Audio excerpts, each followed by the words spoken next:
بسم اللہ الرحمن الرحیم۔ السلام علیکم ناظرین اور سامعین، خصوصاً فروٹ پلانٹس لگانے والے حضرات، اور میں اس وقت پرانی لوگوں کی فرمائش وہ دیکھ رہا ہوں اور ایک ایک کر کے وہ پروگرام ترتیب دے رہا ہوں۔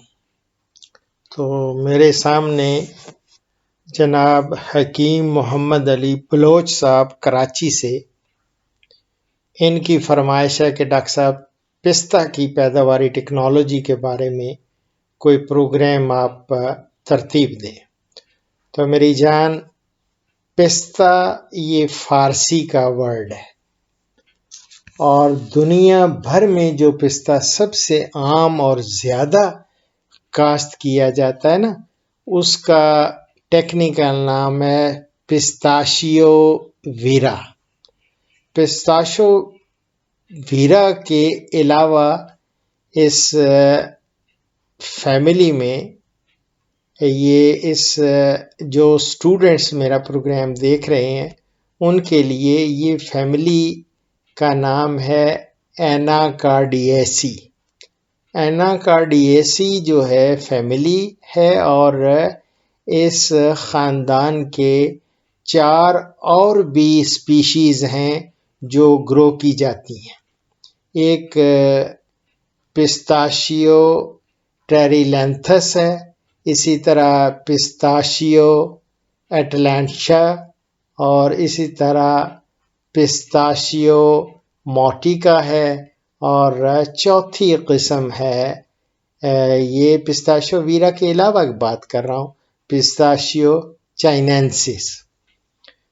یہ دراصل چین اور ایشیائے کوچک اور الجزائر اور بحیرہ روم کے خطے سے اس کا تعلق ہے، اور زیادہ تر Italy, Spain, France, Palestine, Pakistan اور امریکہ کے بعض حصوں میں کاشت کیا جاتا ہے۔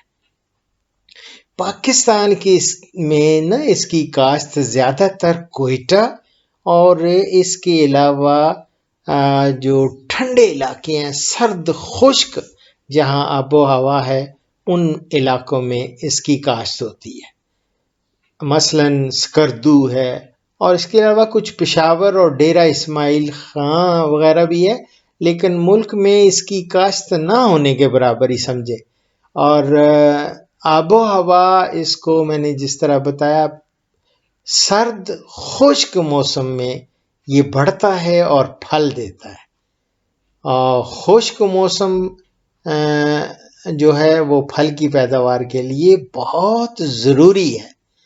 تو حکیم محمد علی بلوچ صاحب یہ نہ سمجھیں کہ کراچی میں بھی یہ پستہ پھل دے گا، نہیں، اس کے لیے خشک موسم بہت ضروری ہے اور ٹھنڈا ہونا چاہیے۔ اور باقی رہا زمین کیسی اس کے لیے چاہیے، تو پستہ جو ہوتا ہے وہ معتدل چکنی زمینوں میں اگایا جا سکتا ہے۔ اچھی خشک زمین اور گہری زمین اس کی پیداوار کے لیے نہایت موزوں سمجھی جاتی ہے۔ البتہ ریتلی زمین میں بھی اگایا جا سکتا ہے، لیکن اس کے اچھے نتائج نہیں ملتے۔ اور اگر اس ریتلی زمین میں اچھی آپ گوبر کی اچھی گلی سڑی کھاد اور آرگینک میٹر اس میں ڈال لیں تو پھر نتائج بہتر ہو سکتے ہیں۔ باقی رہا اس کی پروپگیشن یا افزائش نسل کیسے کرنی ہے، تو اس کی جتنی بھی افزائش نسل ہے نا، یہ ہوتی سیڈ کے ذریعے ہی ہے، اور یہ سیڈ سے اگایا جاتا ہے، لیکن جب اگاتے ہیں تو تمام پودے وہ میل نکلتے ہیں، نر ہوتے ہیں، جنہیں بعد میں کچھ جو مادہ درخت ہیں ان سے حاصل شدہ جو برڈز ہیں نا، چشمے، وہ اس کی گرافٹنگ کی جاتی ہے۔ پیوند لگانا نہایت ضروری ہوتا ہے، اور بجائی کے لیے ضروری ہے کہ سیڈ کو آپ پہلے پانی میں سوک کرتے ہیں، 12 گھنٹے کے لیے پانی میں ڈبو دیتے ہیں، اور پھر بیج کو نرسری میں 2 فٹ کے فاصلے پر قطاروں میں لگایا جاتا ہے، اور بیج سے بیج کا فاصلہ 4 انچ سے 6 انچ رکھا جاتا ہے۔ اور اس کے لیے آپ کہیں گے کہ کون سا مہینے میں یہ لگایا جاتا ہے؟ مارچ میں یہ سمجھ لیں کہ یہ 1 سال بعد پسندیدہ قسم کے چشموں سے یعنی برڈ سے وہ پیوند کرنا اس کو ضروری ہوتا ہے۔ اور مادہ درخت کے چشمے منتخب مادہ پودوں سے حاصل کرنا چاہیے، اور چشم لگانے کے 1 سال بعد پیوند شدہ پودے اپنی پختہ جگہوں پر منتقل کیے جا سکتے ہیں۔ اور منتقلی کے لیے جنوری فروری کا مہینہ نہایت موزوں ہے۔ جنوری فروری میں آپ اس کو ٹرانسپلانٹ کر لیں، اور نرسری سے حاصل کرنے کے بعد جلد از جلد پودے کو اپنی پختہ جگہ پر لگانا بہت ضروری سمجھا جاتا ہے، کیونکہ اس کی جڑیں بہت جلد خشک ہو جاتی ہیں، اور جس سے پودے لگانے کے قابل نہیں رہتے، یا نئے پتے نکلنے کے فوراً بعد ہی وہ مر جاتے ہیں۔ تو پودوں کو باغ میں پختہ جگہوں پر یعنی 20 سے 30 فٹ کے فاصلوں پر قطاروں میں لگانا ضروری ہوتا ہے، اور ہر 6 یا 7 درختوں پر اس کی جو پولینیشن ہے یا زرپاشی کے لیے ایک نر درخت کا ہونا ضروری ہوتا ہے۔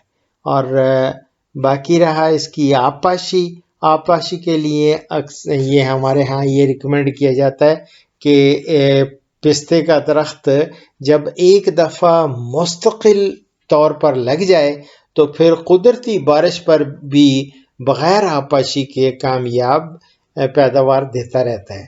لیکن پاکستان میں بعض مقامات پر نامصائب حالات میں آبپاشی کرنا مناسب اور اس کی بڑھوتری اس کے لیے اور پھل لینے کے لیے ضروری ہوتی ہے آبپاشی۔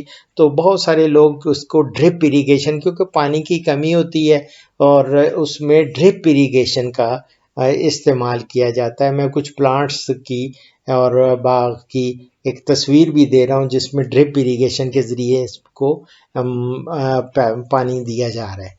اور موسم گرما میں آپ 1 سے 2 آبپاشی جو ہے نا وہ آپ مہینے میں اگر کریں گے تو اس سے نتائج بہت اچھے ہوں گے۔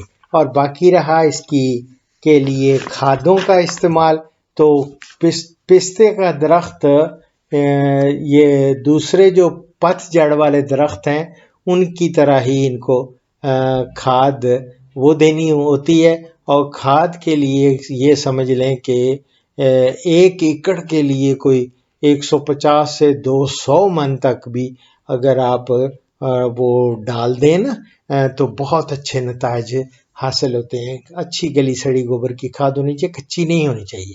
باقی رہا اس کی کاشت اور گوڈی، خاص طور پہ موسم گرما میں کبھی کبھار آپ گوڈی ضرور کر دیں تاکہ نیچے جو گھاس وغیرہ ہے وہ صاف ہو جائے۔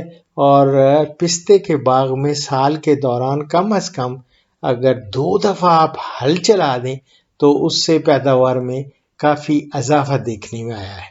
باقی رہا سردیوں میں کھاد دینے کے بعد، یعنی سردیوں میں میں جس طرح دوسرے فروٹ پلانٹس کو کہتا ہوں کہ نومبر دسمبر میں آپ ضرور نیچے دیسی کھاد ڈالیں، تو آپ نومبر دسمبر میں وہ ڈال دیں۔ لیکن موسم گرما میں پہلے 4-5 سال پہلے جو ہوتے ہیں نا، جب شروع میں پلانٹیشنز کی جاتی ہے، چھوٹے ہوتے ہیں پودے، تو اس وقت آپ درمیان میں مخلوط دوسری سبزیاں بھی اگا سکتے ہیں، جس طرح کہ آلو وغیرہ ہیں۔ ایسے علاقوں میں اکثر آلو اور دوسری چھوٹی سبزیاں وہ بھی لگائی جا سکتی ہیں، انٹر کراپنگ کی جا سکتی ہے۔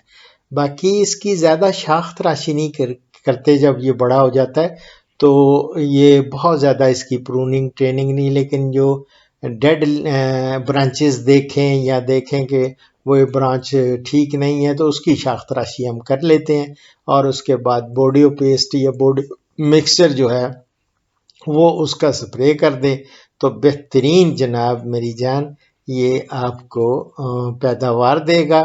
اور یہ تھی یہ مختصر سی پیداوار کی ٹیکنالوجی پستہ کے بارے میں، جو یہ میں اپنے پرانے جو تحریریں دیکھ رہا تھا، اور ایک میری ایک فن زراعت میں نے یہ پبلش کیا تھا، یہ بہت پرانا ہے 2004 کا، اور سرد علاقوں میں پھلوں کی کاشت اس کے سلسلے میں یہ پستہ کی پیداواری ٹیکنالوجی، یہ میرا ایک مضمون تھا، تو اسی کو سامنے رکھتے ہوئے میں نے سوچا کہ حکیم صاحب آپ کے لیے یہ ریکارڈ کر دو۔ تو دعاؤں میں یاد رکھیں، اگر کوئی سوال ہو تو پلیز کامنٹس میں ضرور آپ لکھ سکتے ہیں، اور اس کا انشاءاللہ تعالی اگر جو بھی تشنگی رہ گئی ہو اور اس کو میں انشاءاللہ تعالی وہ پورا کرنے کی کوشش کروں گا۔ دعاؤں میں یاد رکھیں۔ لیکن چلیں اس کا اختتام ایک حدیث مبارک پر کرتے ہیں۔ ہمارے پیارے نبی حضرت محمد صلی اللہ علیہ وآلہ وسلم کا ارشاد گرامی ہے، دو نعمتیں ایسی ہیں جن کے بارے میں بہت سے لوگ فریب خوردہ ہیں، تندرستی اور فراغت۔ میں اس کی تھوڑی سی تشریح لازمی سمجھتا ہوں، چونکہ مجھے انڈیا سے بہت سارے لوگوں کی کالز بھی موصول ہوتی رہتی ہیں، اور وہ تشریح بھی پوچھتے ہیں، کہتے ہیں ڈاکٹر صاحب اس سے ہمیں صحیح کلیئر نہیں ہوا تو کہ کیا ہے۔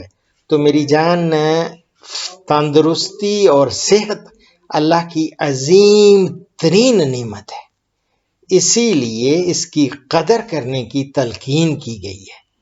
روایات میں آتا ہے کہ بیماری سے پہلے صحت کو غنیمت سمجھو، اور اس میں اللہ اور بندوں کے حقوق پوری طرح بجا لاؤ۔